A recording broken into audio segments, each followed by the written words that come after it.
আমি আঙুল জাগাবেন অন করা। আচ্ছা না। আসসালামু আলাইকুম ভিউয়ার্স, আপনাদের মাঝে আজকে একটি গুরুত্বপূর্ণ ভিডিও। সবাই ভালো লাগলে অবশ্যই চ্যানেলটি সাবস্ক্রাইব করবেন। আমাদের বাড়ির আঙিনার আশেপাশে অনেক ফাঁকা জায়গা থাকে, যেরকম এরকম মাছা সিস্টেমে বা জালের মাছায় বা মাটিতেও এই ধরনের এগুলো হাইব্রিড ধরনের পুঁইশাক। এগুলো একটি গাছ একটি পরিবারের জন্য সারা বছরের সবজির চাহিদা পূরণ করে। আপনার বাড়ির আশেপাশে ফাঁকা জায়গায় আপনি এই সিস্টেমে বা মাছা সিস্টেমে বা মাটিতে এরকমের পুঁইশাক রোপণ করলে আপনার পারিবারিক চাহিদা এবং বাইরে বিক্রি করতে পারেন।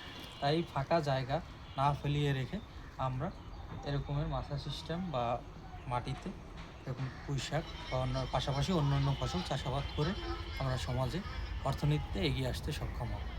ভালো ভালো লাগলে অবশ্যই চ্যানেলটি সাবস্ক্রাইব করে দেবেন এবং সবাইকে সচেতন করবেন।